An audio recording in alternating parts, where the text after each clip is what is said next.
Universal News TV, votre chaîne d'information la plus crédible. Dans son analyse, le président Bandakani fait état du revirement du MRC. Les préalables posés par le MRC pour leur participation au dialogue ne sont qu'une constante.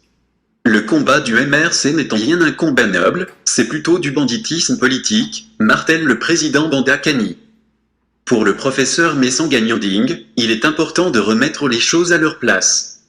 Le dialogue annoncé par le chef de l'État est un dialogue ouvert donc, il n'exclut personne. Écoutons maintenant l'intervention du président Bandakani et celle du professeur Messanga Nyanding sur le plateau de Manuel Asike. Écoutons. Président Bandakani, peut-être aussi la même interrogation, justement, en ce qui concerne le processus ou encore la procédure, parce qu'il faut dire que s'il y a des conditions, c'est peut-être parce que certains pensent qu'il y a des préalables qui n'ont pas été respectés. Votre avis, Président? Premièrement, je voudrais faire des constats qui sont très importants. Deuxièmement, je vais revenir dans le fond de votre question. D'accord. Premièrement, je voudrais prendre le monde entier à témoin sur le revirement du MRC. Je peux prendre le monde à témoin parce que c'est un parti qui est champion dans l'art d'étiqueter les gens, de porter atteinte à leur honneur et d'insulter les gens de gauche à droite en disant qu'ils ont retourné leur veste, ils ont viré, ils ont pris de l'argent. Alors voici un revirement à Mondovision. Revirement total. Le secrétaire général du SIF, du MRC, aujourd'hui appelle le président Biya président de la République. On nous a dit qu'il ne pouvait pas être président du Cameroun parce qu'il a volé les élections. Il a fait un hold-up électoral. Et on a voulu brûler le Cameroun par rapport à cette affaire. Il faut qu'on me dise comment on est passé désormais de cette posture de dénonciation d'un hold-up électoral, d'un crime contre l'humanité du point de vue électoral, pour aujourd'hui non seulement vouloir participer à un dialogue qui est convoqué par celui qu'on considère comme un voleur d'élection. Comment on explique ça à ceux qui depuis des mois ont été travaillés, ont été drogués à l'école au Cameroun? Le président Biya, c'est un voleur d'élection. Il n'a pas gagné l'élection. C'est M. Kamto qui a gagné les élections. Et c'est pour ça qu'il s'est autoproclamé président. Il faut qu'on dise, et nous qui sommes ici, on a tous subi par rapport à ça. Nous avons tous subi par rapport à ça. Alors il faut qu'on nous dise par quelle alchimie politique, le président Biya est désormais président du Cameroun, reconnu comme tel par le MRC, par la voix de son secrétaire général. Ce n'est pas quand même n'importe qui, le secrétaire général du MRC. Et que deuxièmement, on dit qu'on va aller à un dialogue convoqué par le président illégitime du Cameroun. Ceux qui appellent les gens tous les jours retourneurs de veste, ils sont devant leurs responsabilités. Devant leurs responsabilités. Il ne faut pas jouer avec les Camerounais. Alors, quand on a dit ça, je reviens sur les conditions, les préalables qu'on pose. Moi, ça me fait sourire. Ces préalables qui sont posés par nos amis du MRC sont dans une constante politique qu'il faut relever ici. Transformer les crimes politiques en héroïsme politique. C'est-à-dire qu'on nous fait croire que le combat du MRC et les Ambazoniens, parce qu'ils marchent à deux, ce sont des frères jumeaux, c'est maintenant assumé, ils ont assumé ça depuis très longtemps, que leur combat était un combat noble, que c'était un combat qui visait à changer quelque chose au Cameroun, alors qu'on a affaire à une entreprise de banditisme politique, qui avait pour projet de recoloniser le Cameroun, de démanteler son État, de le renverser, et troisièmement, de lui mettre sous tutelle. Pendant des mois, on a appelé l'ONU, l'Union européenne, tout ça, à mettre ce pays sous tutelle. On a dit devant le monde entier qu'il n'y a pas d'institution au Cameroun. Et que l'ONU, tout ça, doit venir intervenir ici. Pendant que nous, on se battait contre ça. C'est très facile de faire comme s'il n'y a rien eu. C'est-à-dire, on veut faire ça comme si rien ne s'est passé. Vous avez un projet visant à démanteler le Cameroun, à le partitionner. Avec des bandits qui sont allés s'asseoir avec des affairistes internationaux, des réseaux mafieux. On bandit deux régions du Cameroun sans avoir le mandat de personne. On négociait ces régions-là, n'est-ce pas, en leur cédant à des bandits internationaux parrainés par les Américains, n'est-ce pas? Il y a des cartes, il y a des photos, sur vos plateaux, si ça a été totalement démontré. On vous fait croire aujourd'hui que non, vraiment, ce sont des opposants. Ils s'opposaient au Cameroun. Ayoub Tabet, c'est désormais un héros national. Ayoub Tabet, c'est un terroriste. Sa place est en prison. Et le Cameroun est très gentil. Ce pays a des lois qui sont claires. Où on applique les lois du Cameroun, on les enlève. Hein. On dit que le loi n'existe plus. Monsieur Kamto est en prison pour des délits de droit commun. C'est connu par tout le monde. Où ce pays n'a plus de loi et on tire les conséquences. Et vous me sortez de prison. Tous les petits gamins qui sont en prison pour avoir volé un portable ici, pour avoir commis tel délit. Alors ces enfants peuvent vous dire qu'ils ont volé un portable parce qu'ils avaient faim.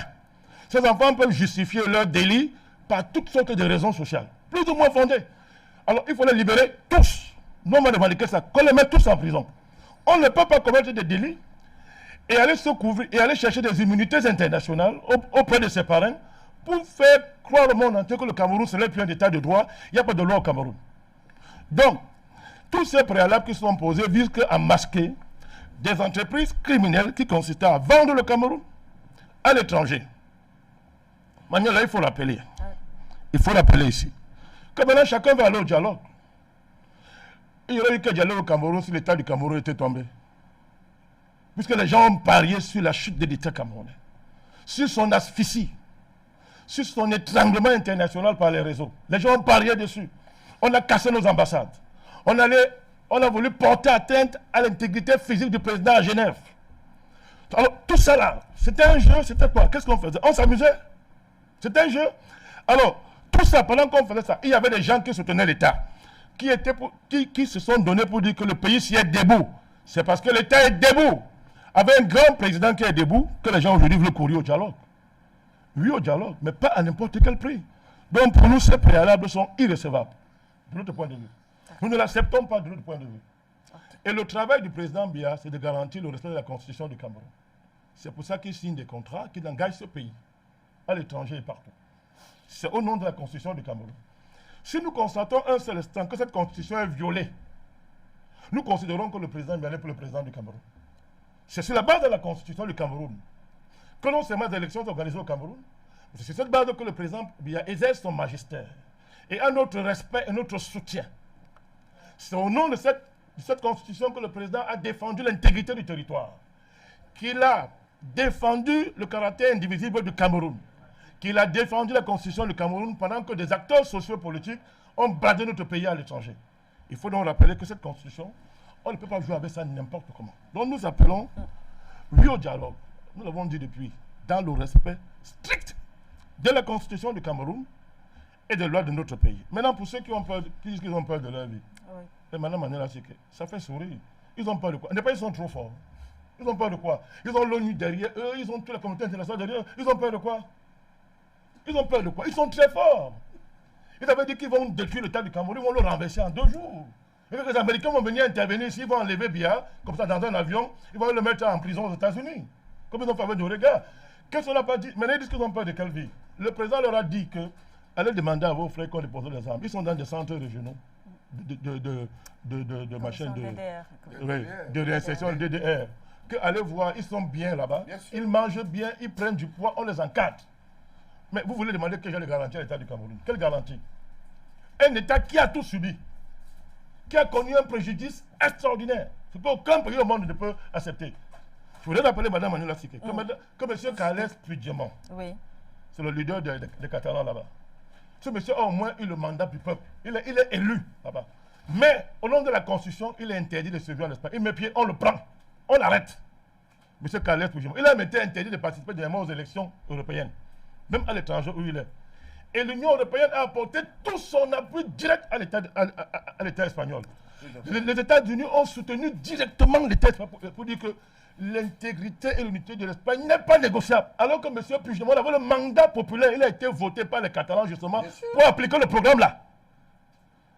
Mais les mêmes gens, quand c'est le Cameroun, par exemple, au nègre, l'Union européenne donne des injonctions. Les Américains, dans leur folie et dans leur arrogance, c'est pas pour qui ils se prennent, nous donnent des leçons. Mais on joue avec le Cameroun. C'est que, comment on peut expliquer ces 2 poids 2 mesures là? Comment est-ce qu'on peut l'expliquer? Donc nous sommes clairs. Le dialogue national, ce n'est pas pour s'amuser. C'est pour parler sérieusement dans le respect de nos institutions. Le président l'a dit, que le Cameroun est un et indivisible, le restera. Il allait plus loin, il a dit que l'avenir de ces deux régions est dans la République. C'est ce que le président a dit dans son discours. Et alors, nous allons veiller pour qu'on ne transige pas avec la constitution du Cameroun. Je me répète exprès. Et que le droit positif camerounais soit respecté. Parce que ce sont ceux qui sont en prison aujourd'hui qui ont écrit ce droit positif, Mme Manuela. Aujourd'hui, on décrit le tribunal militaire. Qui présidait la commission de mise sur pied de ce tribunal militaire en l'état? Ce n'est pas le président Kamto. On se moque de qui? D'accord.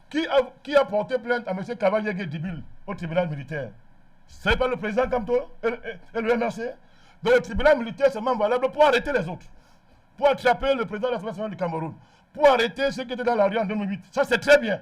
Mais quand il s'agit de M. Kamto, le tribunal militaire devient un tribunal d'exception. Arrêtons de nous moquer des Camerounais. Merci à vous, Président Mbandakani. On va dire, alors je vais poursuivre avec vous, professeur Messanga Nyamdi. On a suivi l'analyse, la contribution du côté de Yaoundé de Maître Christopher Ndong. Plusieurs aspects ont été relevés. Il a mis l'accent surtout sur les acteurs qui devraient prendre part à ce dialogue. Il a parlé de la libération de prisonniers politiques, ceux-là également qui ont été arrêtés en ce qui concernant la crise dite anglophone. Les leaders aussi du MRC qui, pour lui, devraient prendre part à ce dialogue. Il a également relevé, entre guillemets, la participation, entre guillemets, des leaders anglophones, entre autres Ayoub Tabessé, Kouali, qui a été arrêté du côté du Nigeria. Donc, est-ce que vous comprenez quand même, professeur Messanga Nyamdi, ces doléances-là ou encore ces sollicitations-là? Non, je pense que il faut remettre les choses à leur place. Parce qu'il s'agit d'abord d'une initiative présidentielle qui n'a pas commencé maintenant. À la différence de celle qui vient d'être annoncée, le Grand Dialogue National, le GDN, il y a le fait que le premier dialogue initié par le président Paul Biya était essentiellement institutionnalisé et exclusif. Oui. Parce que voyez-vous, personne ne peut nier, même ceux qui sont sur le plateau avec nous, du côté de l'opposition, que le Premier ministre Yann Filmon et bien d'autres émissaires du gouvernement sont allés sur le terrain. Et sur ce point, reconnaissons-le, parce qu'on ne mesurait pas l'ampleur de la crise, parce qu'il y avait de part et d'autre aussi les caciques du dedans, c'est-à-dire de mon parti, oui, et les caciques du dehors, c'est-à-dire ceux de l'opposition, qui ne favorisent pas du tout la tâche à nos compatriotes. On a vu aussi, de l'autre côté, une mauvaise foi très très poussée de la part de ceux qui ont pris les armes. Et je peux reconnaître que ça a automatiquement entraîné un échec parce qu'il était exclusif et on ne voyait pas les autres acteurs. Alors ça me donne la possibilité ici, à travers cette invitation, de rappeler que certains se comportent comme si on allait apprendre à nos compatriotes et à la communauté internationale à fabriquer le fil, à couper du beurre. C'est le cas de monsieur le représentant du MRC sur ce plateau à Yaoundé, qui confond tout. D'abord, que signifie dialogue? Oui. Le dialogue, c'est une discussion avec deux parties, chez les Latins, qui ne partagent pas le même point de vue. Alors, qu'est-ce qui vient chercher un dialogue ici? D'abord, il faut reconnaître que il y a ce qu'on appelle les modes pacifiques des règlements de conflit. Donc, quand on dit dialogue, c'est qu'on va aller vers la paix. Il faut bien l'expliquer. Moi, j'aime la pédagogie et la rationalité. Alors, cela veut dire que, d'une part, nous avons, et ça, il ne faut pas s'en cacher, des acteurs qui doivent être identifiés. Oui. D'abord, moi, j'en vois trois. Parce que ce que certains ne comprennent pas quand vous nous donnez la chance et l'opportunité d'être sur vos plateaux, c'est pour éclairer l'opinion. Et je mets au défi quiconque du côté de ces opposants radicaux de me contrarier quand je dis qu'il y a trois types d'acteurs qui vont participer à ce dialogue. Oui. D'abord, il y a l'État, oui, qui est là, parce que quand vous écoutez Maître Achou, il se comporte comme si l'autorité de l'État devait foutre le camp et qu'on se trouvait dans un no man's land où il n'y a plus d'État et on va imposer une vision qui fera perdre à l'État sa souveraineté. Il y a l'État, premier acteur. Moi, je voudrais qu'on recadre les choses. Deuxièmement, il y a la société civile. Ouais. Vous savez, quand on dit société civile, elle est variée. Vous avez les syndicats, vous avez les partis, vous avez les forces religieuses, vous avez les associations, vous avez les corps sociaux. Ça, il faut le rappeler. Ouais. Donc, ça veut dire que ceux qui nous écoutent, ne croyez pas au charlatanisme de certains saboteurs du dedans ou du dehors, qui veulent donner l'impression que ce qui se fait n'est pas bien. En réalité, le débat est ouvert et le président n'a exclu personne. Je vous dis au contraire, en tant qu'expert en sciences politiques, ouais, avec cette annonce présidentielle, que tous les groupes sociaux se constituent. Faites-vous annoncer auprès du Premier ministre, les chômeurs, les infirmiers, les handicapés, etc., etc., les avocats. Et puis, il y a un troisième groupe, ce sont les hommes politiques. Je vous dis, les trois types d'acteurs constitués dans leur variété. Chez les hommes politiques, la classe politique est bipolarisée. Il y a ceux qui sont de la majorité présidentielle, oui, et il y a l'opposition qui est élastique. Que les opposants s'organisent. Parce que ce qui est en train de se passer, et je vais terminer là-dessus, oui, ce n'est pas un jeu où on vient nous dire que, et d'ailleurs le président l'a rappelé, il a tracé le cap, il s'agit d'abord de trouver une solution à la question anglophone, avec les acteurs anglophones et les acteurs francophones avec l'État.